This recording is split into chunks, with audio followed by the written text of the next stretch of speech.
સદગુરુદેવની જય. સંત સમ્રાટ સદગુરુ કબીર સાહેબની જય. સંત સમાજ કી જય. ભક્ત સમાજ કી જય.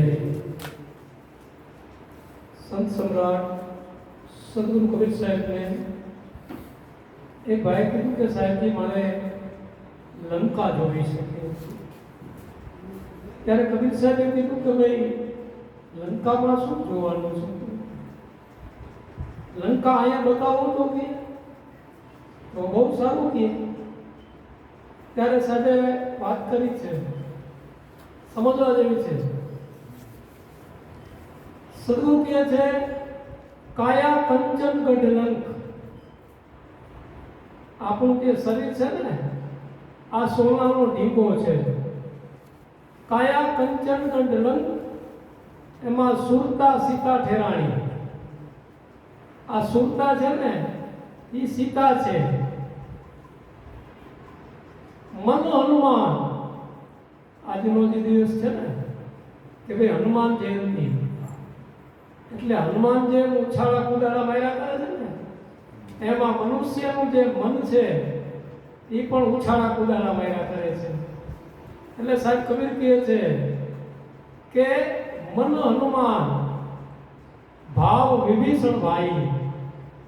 આજે પાત્ર આવે છે ને વિભીષણનું, તો ભાવ ભાઈઓ વચ્ચેનો જે ભાવ છે. રાવણનો ભાઈ હતો પણ છતાં ભાઈના પક્ષમાં નહીં ગયો અને રામના પક્ષમાં નહીં.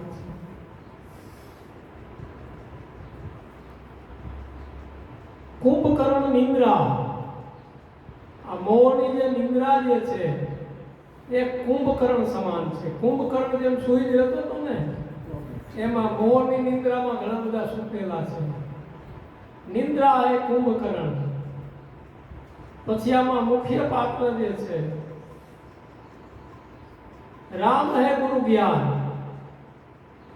આજે સદગુરુનું જે જ્ઞાન છે, કબીર સાહેબનું જે જ્ઞાન છે, જે રામ છે, એના વિશે કીધું છે કે હૃદય બસે તે ही राम न जाना, राम नाम का मर्म है आना.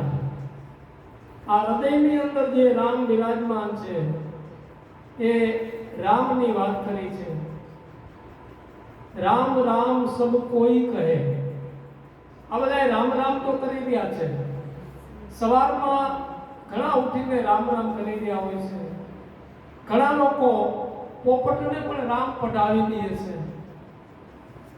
તો પઢેલા પોપટ જે છે એ પણ રામ રામ કરતો હોય છે. પણ આ વાતની જ્યારે દશરથ સૂત રામને ખબર પડી કે આ જગત રામ રામ કરી રહેલ છે, તો આ કયા રામની વાત છે? તો આપણે પણ વિચારવા જેવું છે કે આ જે દશરથ સૂત રામ છે એ તો 7મા અવતારમાં આવે છે. વિષ્ણુના જે 10 અવતારો જે છે એમાં 7મો જે અવતાર છે એ રામનો અવતાર આવ્યો છે.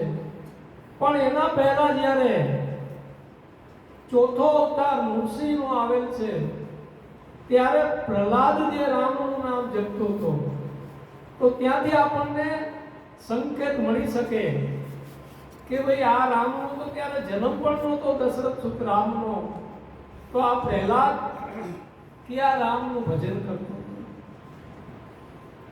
તો यहाँ સદગુરુ કબીર સાહેબે જે નિર્ણય આપ્યો છે કે હૃદયરૂપી રામ જે બિરાજમાન છે એની કઈક વાત કરી છે. એટલે અહીંયા સદગુરુ કબીર સાહેબના જે સિદ્ધાંતને આપણે વહેલા છે, એની વિચારધારાને વહેલા છે, તો આપણા કલ્યાણ માટેનો આ એક જ માર્ગ છે. સાહેબની વિચારધારાને વળી અને એ પ્રમાણે આપણું જે જીવન બનાવવું. ઘણા દિવસ સુધી આપણે પ્રપંચોની અંદર વિતાવી દીધા, પાખંડની અંદર વિતાવી દીધા, અંધશ્રદ્ધાઓની અંદર વિતાવી દીધા, અંધ માન્યતાઓની અંદર વિતાવી દીધા, પરંપરાઓની અંદર વિતાવી દીધા. તો અહીંયા પરંપરાઓની જે વાત છે એ પરંપરાની કોઈ વાત નથી. સદગુરુ કબીર સાહેબની જે વાત છે એ વર્તમાનની વાત છે. ભૂતકાળ અને ભવિષ્યકાળની વર્તમાનની અંદર જે હાજર છે અને એ પણ અનુમાન ઉપર નહીં, જેને આપણે સાહેબ કહીએ છીએ, જેને કોઈ ઈશ્વર કહે છે, કોઈ અલ્લાહ કહે છે, કોઈ ગોડ કહે છે, આ કોઈ અલગ નથી અને એ અનુમાન પણ નથી. કારણ કે અહીંયા અનુમાન ઉપર ના પાડી છે કે અનુમાન કા જે આશરા છોડ દે બાલકા, અનુમાનનો આશ્રય છોડી દે, ઉલટ કે ઘટ દેખ અપના. આમ જવાને બદલે આમ વળી જા, પોતાની તરફ વળી જા, ઉલટ કે ઘટ દેખ અપના. આપ મેં તાકીદ કર, તારી અંદર જોઈ લે બિરાજમાન છે, વર્તમાનની અંદર તારી અંદર જોઈ લે બિરાજમાન છે. છોડીએ સબ મન કી કલ્પના. ઉપરનું જે ઈશ્વર છે, ઉપરનું જે સ્વર્ગ છે, ઉપરનું જે નર્ક છે, એ બધી મનની કલ્પના છે. ઉપરનો જે મોક્ષ છે એ પણ મનની કલ્પના છે. કારણ કે 4 પ્રકારની જે મુક્તિ અને 4 પ્રકારની મુક્તિનું જે વર્ણન છે એ વેદોની અંદર બતાવવામાં આવ્યું છે, પણ એ કાલ્પનિક છે. ઉપર કાંઈ છે જ નહીં. સર્વની ઉપર એક જ સત્તા છે, સર્વની ઉપર એક જ સત્તા છે અને એ સત્તા છે જેને આપણે સાહેબ કહીએ છીએ. સાહેબ કહીએ છીએ એના પ્રમાણો સદગુરુએ આપેલા છે. સાહેબ તુજ મેં યું બસે, જો તારી અંદર સાહેબ વસી રહેલો છે. જો તિલી મેં તેલ, તલના દાણાની અંદર જેમ તેલ છુપાયેલું છે. જો કોપણ મેં વાસ, જેમ પુષ્પની અંદર સુવાસ છુપાઈ રહેલી છે. જેવી રીતે પથ્થરની અંદર આગ છુપાયેલી છે, એવી રીતે સાહેબ તુજ મેં યું બસે, જો તિલી મેં તેલ. તો તલના દાણામાંથી તેલને કાઢવું હોય તો એને ઘાણીમાં નાખવો પડે છે, તલને ઘાણીમાં નાખવું પડે. પણ અહીંયા શું કહે છે કે જ્ઞાન કી ઘાણી પીરાય છે. જો આ જ્ઞાન જે છે ને, આ જ્ઞાન આપણને અજ્ઞાનતાની અંદરથી પ્રકાશ તરફ લઈ જાય છે, અંધકારની અંદરથી પ્રકાશ તરફ લઈ જાય છે. જે વાતથી આપણે વર્ષોથી અજાણ હોય છે એનાથી આપણને ઓળખાણ કરાવી દે છે. આપણે કોણ છે, આપણે ક્યાંથી આવ્યા છે, અંતે ક્યાં જવાનું છે, આપણા સાચા સ્વરૂપનું આપણને જ્ઞાન કરાવે છે. સાચું સ્વરૂપ છે પોતાનું જે નિજ સ્વરૂપ છે, હું કોણ છું, જેના ઘણા બધા નામો પણ આપેલા છે. સંત કબીરે બીજા પાઠપણની અંદર પણ કીધું છે આત્મધન. જો અહીંયા આત્મ શબ્દનો પ્રયોગ કર્યો છે. આત્મધન જેવી ઠોર હે વચન કબીર ઉપદેશ. સાહેબનો આ ઉપદેશ છે, આ વચન છે કે આત્મરૂપી જે ધન છે એનાથી કોઈ મોટું ધન આ વિશ્વની અંદર છે નહીં.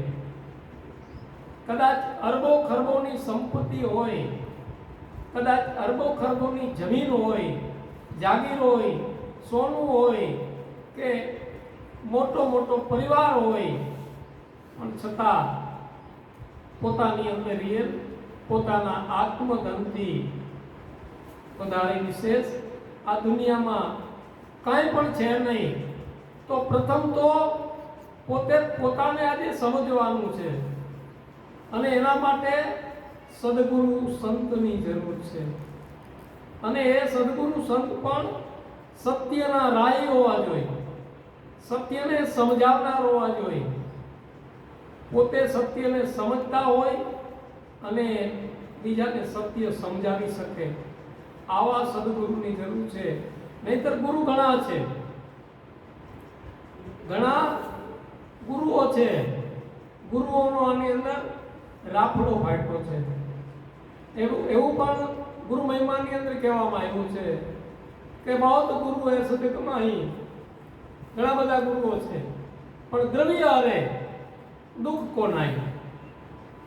લોકોનું ધન હરણ કરી રહેલા છે, પણ લોકોની ઉપર જે દુઃખ છે, આ ભવસાગરમાં જે અથડાઈ રહેલું છે ને, અને આવવાનું જવાનું જે દુઃખ છે ને, જન્મવાનું મરવાનું જે દુઃખ છે, એ દુઃખને મટાડી દે ને એવા કોઈ સદગુરુ નથી.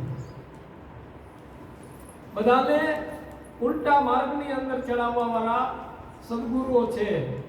ત્યારે સદગુરુ કબીર સાહેબે એક નિર્ણય વચન આપેલ છે, અને એ નિર્ણય વચન છે સારરૂપી શબ્દ છે. અને એના વિશે કીધું છે કે સાર શબ્દ ટકસાર છે. ટકસાર એટલે ટકસારી જે વાણી છે